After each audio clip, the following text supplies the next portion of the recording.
Let's begin by giving ourselves a hand, because why not? Coming here because we're interested in interesting things. My name is Alan Gale. I share with my friend Jay Harvey the privilege or burden of being an administrative and research assistant to Dr. John Newman.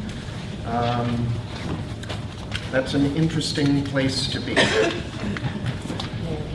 We're addressing issues that are relevant to today. Occasionally, people ask, how did we get here? And that's our topic. You may have received, I'm hopeful that you have a handout which we prepared that is modest, but will be helpful with regard to some of the elements, some of the individuals being referred to during Dr. Newman's presentation. And after his presentation, we will have a short break where it will be a good idea to stretch whichever parts of you need to be stretched. And thereafter, we'll have a brief question and answer session. And we will look forward to that. I have the honor of introducing Dr. Newman, and I'm going to do so in this manner. Only the small secrets need to be protected. The big ones are kept secret by public incredulity. Marshall. Dr. Newman is a retired United States Army intelligence officer who served for 2 years as military assistant to the Director, General William Odom, at the National Security Agency. He is an expert in Far Eastern studies, a scholar of Christian theology and comparative religions, an historian and educator. He has testified before various subcommittees of the U.S. House of Representatives, has worked as a consultant on Academy Award-winning director Oliver Stone's films JFK and Nixon, and to various U.S. and foreign media organizations, including PBS Frontline, the History Channel, C-SPAN, NBC, and other news agencies. His military experience and expertise as an intelligence analyst make his qualifications and credentials unique among those who choose to delve into America's hidden histories. His work on the Cold War and America's involvement in Vietnam have been recognized by many, including Special Assistant to President Kennedy, Arthur Schlesinger Jr., and former Director of Central Intelligence, William Colby, to be among the most authoritative and significant yet published. His 1991 book, JFK in Vietnam, documents President Kennedy's navigation of a dangerous course through Cold War hotspots and a divided administration. What eventually emerged is an astonishingly dishonorable deception, a deliberate attempt to manipulate the President of the United States into authorizing a war policy to which he was fundamentally opposed.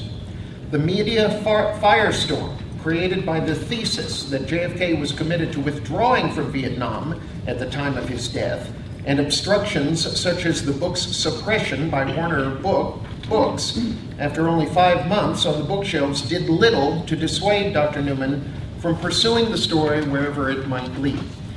It led 3 years later to Oswald and the CIA. Published in 1995, his second book used the enormous collection of federal agency documents newly released by the Assassination Records Review Board to explore the CIA's keen operational interest in Lee Harvey Oswald.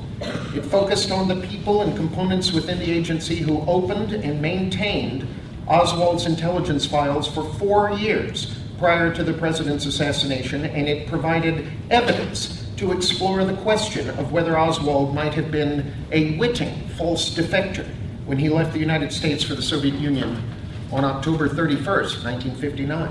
At least that's when he walked into the American embassy in Moscow. Dr. Newman re-entered the JFK case in 2015 with the publication of Where Angels Tread Lightly, The Assassination of President Kennedy, Volume 1, The updated and expanded second edition of JFK in Vietnam appeared in January 2017, as did Volume 2 in his series on the assassination, Countdown to Darkness. His next volume, Into the Storm, will be published December 2018. Dr. John Newman is adjunct professor of political science at James Madison University. For the past quarter century, his work has overturned orthodoxies, broken new ground, introduced new facts, and produced revelations about America during the Cold War. Please welcome Dr. John Newman.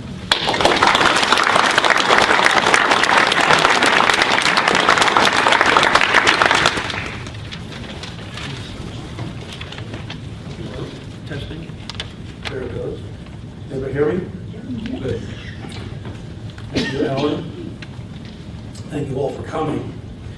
And thank you to Dr. Keller, the chair of the Political Science Department, for sponsoring this event, and for all the students and all the other programs that are here. And I was really hoping to see you, and you are here, so that's really good. Appreciate that. Some reading glasses on here.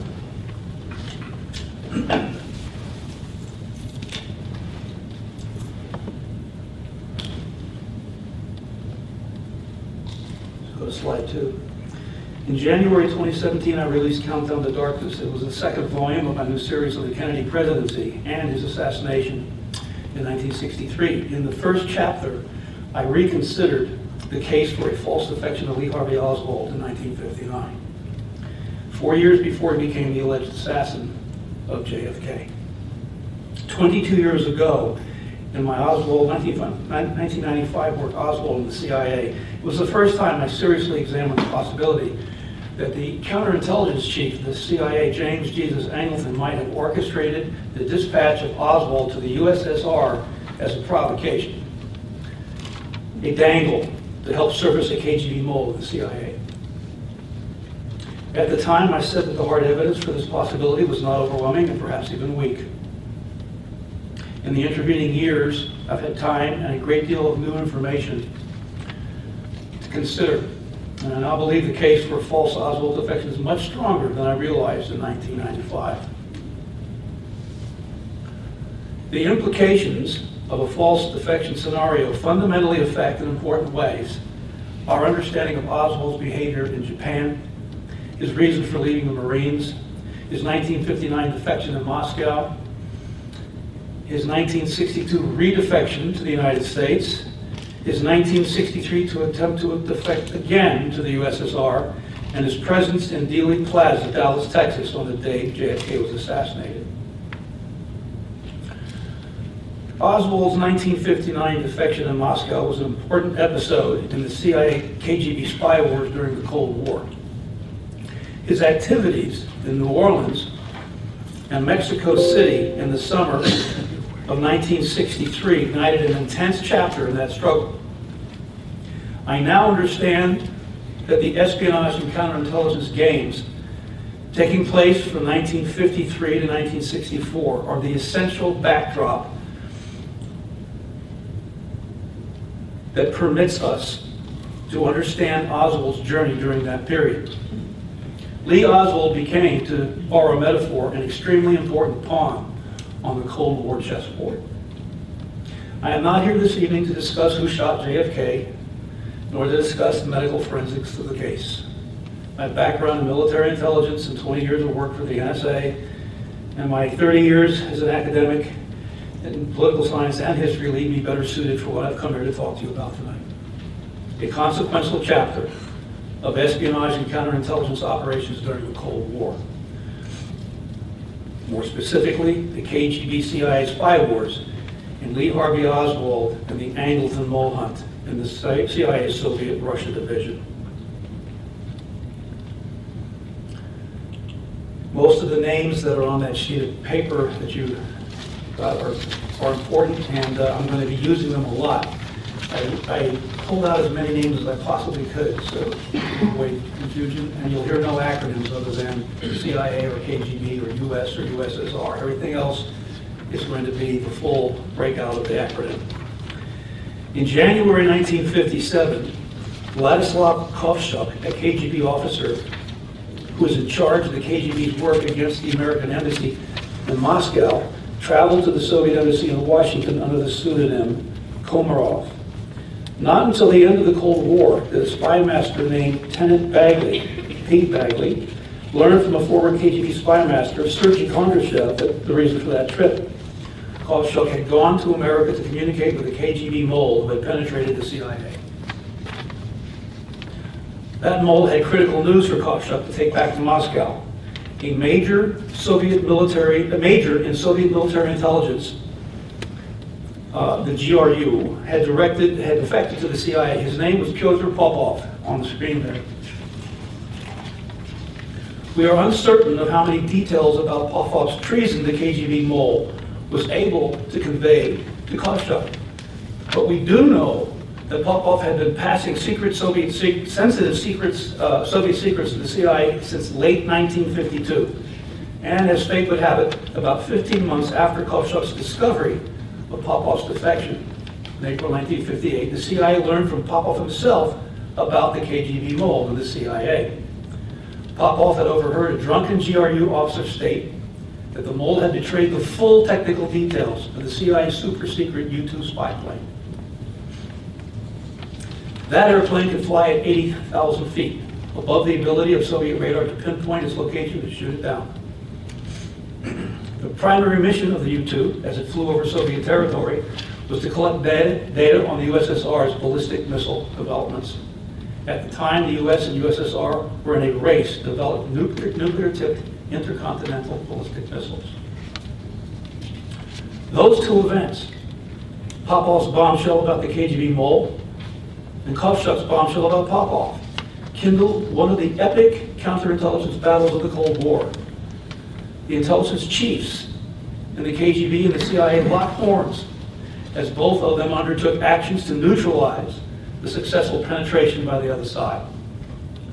In the spring of 1958, CIA counterintelligence chief Angleton put into motion a trade to trap the KGB Mole. Now, a trade is a word for an inescapable frame to confine an unruly horse or a cow for shoeing. And it's a suitable counterintelligence term for trapping or neutralizing a mole. Angleton's plan began with the false defection of Lee Harvey Oswald, a Marine radar specialist who had been tracking the U-2 flights over Russia from Atsugi, Japan. At exactly the same time, in the spring of 1958, Major General Oleg Gribanov, you'll hear that name a lot tonight, head of the GRU's counterintelligence, the second chief directorate, put in motion a complicated deception strategy that would enable the KGB to isolate, trap, and arrest Popov. The immediate problem was that if the KGB arrested Popov straight away, this would endanger their mole in the CIA. Therefore, Gribanov's strategy was to wait until Popov could be arrested without exposing the Soviet mole. Over the course of 1958, Gribanov arranged a series of deceptive events, none of which were related to the mole in the CIA. These events would be used as the excuse for arresting Popov. With the completion of several of these restrained preparations in December 1958, Popov was ordered to return to Moscow from Berlin on a ruse and was arrested upon his arrival. With Popov in Gribanov's trave and unable to escape to the West, Soviet Premier Nikita Khrushchev was free to do as he pleased. Heads were rolled in Soviet intelligence over the Popov affair. Khrushchev demoted KGB chief Ivan Serov, sending him to become head of the GRU. At the same time, Khrushchev promoted Alexander Shelepin to become the new chief of the KGB. But in sending Serov to the GRU, Khrushchev planned to use him to shake up the GRU and then fire him too. Popov was quietly arrested. His contrition in the initial interrogation led to the KGB decision to double him back against the CIA in Moscow for several months. That strategy gave the KGB enough time to organize the safe return to the USSR of the GRU illegals Popov may have compromised. The Soviet military and foreign intelligence relied heavily on illegals. They were Soviet bloc intelligence officers falsely documented as foreign citizens who were sent abroad to conduct intelligence operations. And they were also, for that reason, the most important counterintelligence sergeants. Popov was tried, found guilty, and sentenced to death. He was executed by firing squad in June 1960. But for 6 years, Popov trundled bales of top-secret information out of the secret centers of Soviet power. In the process, he shattered the Soviet military intelligence service, caused the transfer of the KGB chief, a four-star general, one of the most powerful men in the Soviet Union,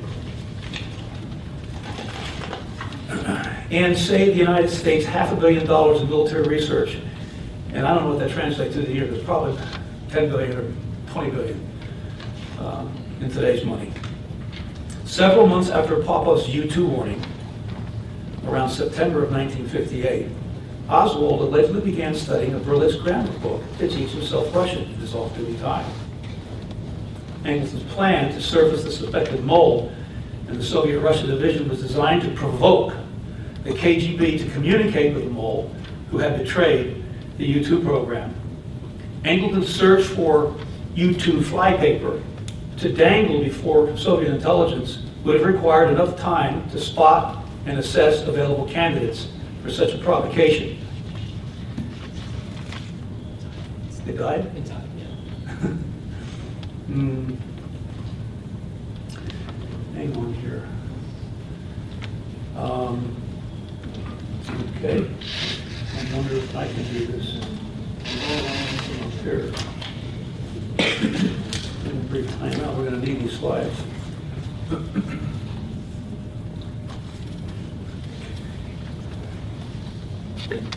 Where are we? Slide 8. I read we don't have, we're not going to do that one.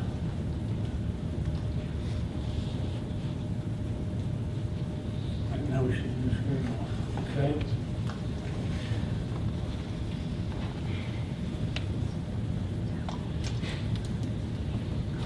All right, I'll try to handle it from up here. Multi-purpose. Several months after Popov's U-2 warning, okay, I already said that. So Angleton was using Oswald as U-2 flypaper, metaphorically, to dangle before Soviet intelligence. At the time, Oswald was working in a Marine radar unit in Atsugi, Japan. Max 1, as the unit was called, tracked the CIA's U-2 spy flights over the eastern part of the USSR. Oswald's work therefore made him a potential candidate. The 4 to 5 month interregnum between Popov's U-2 tip-off and Oswald's interest in learning Russian seems about the right amount of time to select him for the job. On 3 September 1959, Oswald requested and was granted compassionate leave to discharge from the Marines, and this was ostensibly to help his ill mother, Margaret Oswald, of Fort Worth, Texas. But after spending just 3 days with her, he made a beeline for Moscow. He arrived in Moscow on 16 October 1959.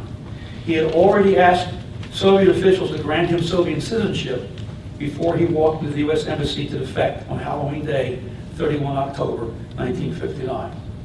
According to the two embassy consular officers who witnessed the event, Richard Snyder and John McVicker, and to American journalist Priscilla Johnson, who interviewed Oswald afterward, his performance was very well rehearsed and he knew exactly what to expect. Many researchers, including myself, have set forth the minute details of Oswald's confrontation with Consul Richard Snyder on the right. But in the interest of time, I'll be unable to repeat all of that this evening. Can we do?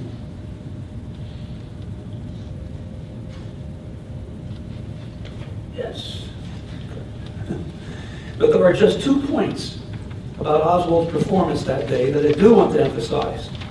First, the extensive preparation of Oswald for this moment indicates he understood that the consular office was bugged, and when he declared he was prepared to tell the USSR what he had learned about radar and something special, the KGB would have understood that remark as a reference to the CIA's U-2 program once they discovered, as they quickly would, his Marine assignment in Atsugi, Japan. Secondly, in his long interview afterward with Priscilla Johnson, Oswald withheld the most radioactive details of performance in the incident, the bait he had dangled about knowing something special about the U-2 program. That missing piece would play a crucial role in how the hunt for Popov's Mole played out inside the CIA in the spring of 1960. Using Oswald as a lure in the Soviet Union was only the beginning of Angleton's larger strategy for uncovering Popov's Mole. Angleton hoped Oswald's defection in Moscow would trigger the real action inside of the CIA. The reason I raised the possibility of a false defection in 1995 was due to the highly irregular dissemination of documents from other government agencies about Oswald inside of the CIA after his defection. Oswald's CIA paper trail was irregular to the extreme. This slide shows the CIA elements relevant to Angleton's mole hunt. In addition to Angleton's own counterintelligence staff, which you see down the center of this chart here,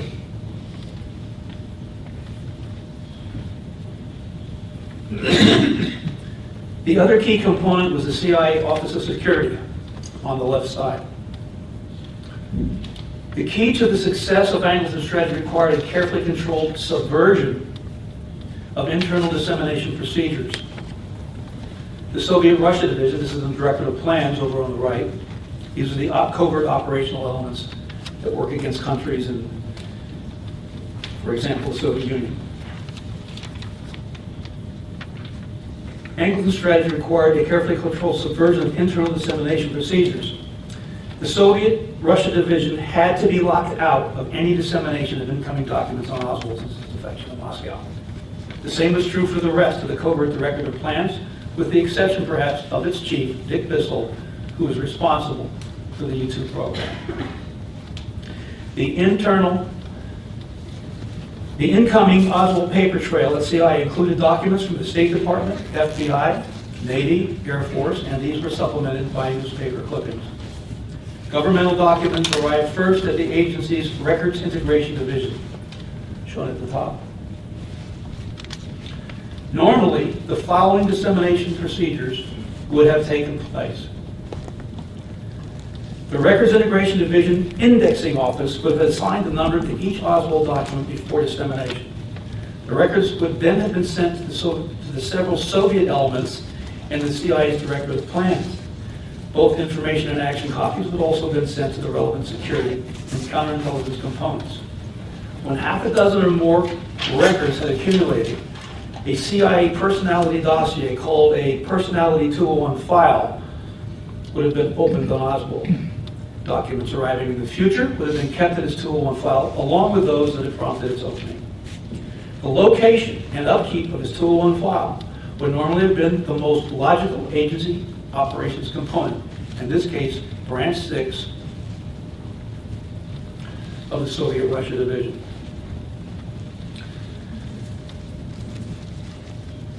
But none of these procedures took place. This is just a way of metaphorically putting something on the screen up there to give you the idea. That's an old-fashioned trade, wooden trade. And you can see the KGB Mole has been caught inside because the U-2 flypaper has been dangled before him.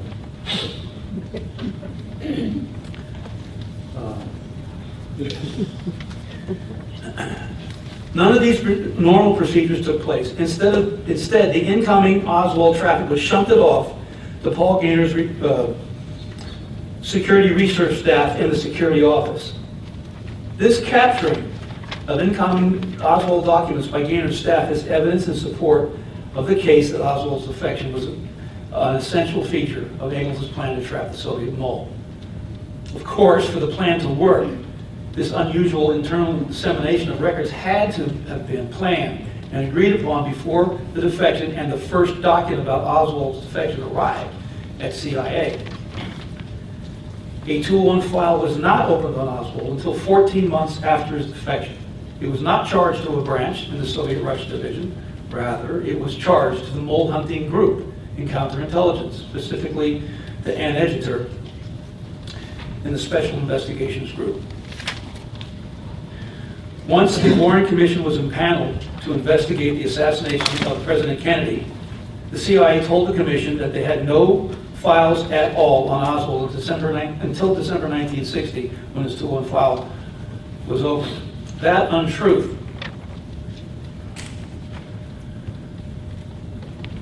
was designed to help Angleton use the scarcity of Oswald documents to lure the mole into making an inquiry.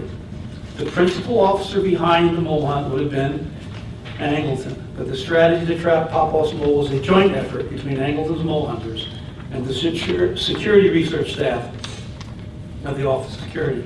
Together, they created a trade with which they hoped to trap the mole. They would have had to do this before any information about the defection began to flow in. It needed coordination with the Records Integration Division and the Office of Mail Logistics. They had to cut off the incoming traffic from all operations components in the Director of Plans. They needed to restrict access to that traffic only to the security research staff. They needed to prevent the normal opening of a personality 201 file on Oswald in the components of the Director of Plans. And they placed Oswald on the mail intercept watch list. Very interesting profile here. And they needed to wait for the KGB to prompt their mole to fall into the trap by requesting information on Oswald. This is the same components I just showed you on 30 October 1959. The first external document has not yet arrived. I'm going to take you briefly through how this process worked, how they are actually, let's see what it is, right? There we go. How they actually are, this is Interstate 95, this is where it should have gone, down that side. They're going to come down this side and stop right there. And then over here, we're going to start getting into the act, and eventually a crumb will be dropped into the branch 6 file, which was where it normally would, all the action would have been taking place, but it's not. Here's the first step in that process. You see in the security research staff there on the left, the security file, 351164, that's an Oswald security file. And the game is afoot. The first one goes there, it doesn't go anywhere else. Now there are more documents coming in. I'm just going to go through the most significant stages in this process to save time. On 9 November, as you can see in the mole hunting unit in the middle there, they opened up a project to read Oswald's mail. CI Project RE. RE is actually the name Reuben Ephron. It was the name of the guy who put that together. And there he is, putting this control card to open up the mail intercept on Oswald. The next significant date takes place earlier in the next year, in May 1960. It's a soft file in his OS file, and they take out of that soft file one thing, which is the Priscilla Johnson interview that I mentioned earlier, which has the entire story except the one missing piece, the U2 threat that he made in the Moscow embassy. So now you have the security elements and the mole hunting elements feeding that one crumb over to the operations directorate to see if they can get any action. But it doesn't. The other thing is that there's no 201 file still, even though they put that first document in there.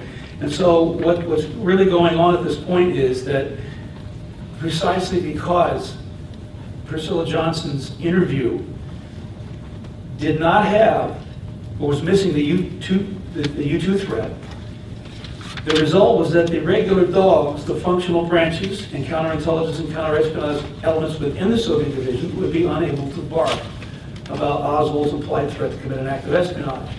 They were still in the dark. The hunt was still on. The Johnson article had only been a carefully controlled crumb as a test to see if there might be a reaction. Asked under oath by the House Select Committee on Assassinations in 1978 why it took more than a year to open a 201 file on Oswald, Foreign Director of Central Intelligence Richard Helms responded, "I can't imagine why it would have taken an entire year. I am amazed. Defect to the USSR, October 1959, and this is December 1960. There wasn't a tool file already in existence? I'm amazed. Are you sure there wasn't? Helms's astonishment was not disingenuous. During the 14 months before a personality tool and file was finally opened on Oswald, Helms was the chief of operations of the covert director of plans. Since the mole was believed to be inside that directorate, it makes perfect sense that Helms had not been informed. There's no question that the Soviet Union was extremely disturbed by the CIA's U-2 overflights of its territory and was anxious to acquire information on how to shoot down the aircraft. That the mole trap was set and the bait was not taken. That did not mean, however, that the KGB had no interest in what Oswald might know about the U-2 program. On the contrary, as we found out after the fall of the Soviet Union, the KGB's interest had been significant enough to covertly debrief him often, watch him very closely, plug his apartment in Minsk, open his mail, and use his co-workers as informants at the radio factory where he worked. In any event, we now know that the KGB's interest in Oswald was still not sufficiently aroused to risk exposing their mole. Moreover, from Angleton's perspective, that could have meant only that Popov's mole was extremely valuable, and that revelation served only to heighten Angleton's angst. Answer to the questions about the mole's identity and why he or she was so valuable would elude Angleton for the remainder of his life. After Anatoly Golitsyn's defection in December 1960, we'll talk about more about him later, Angleton would realize what a prized KGB asset the mole really was. Angleton would eventually become so preoccupied with finding Popov's mole that it destroyed his career and those of many other talented officers in the Soviet Russian Division.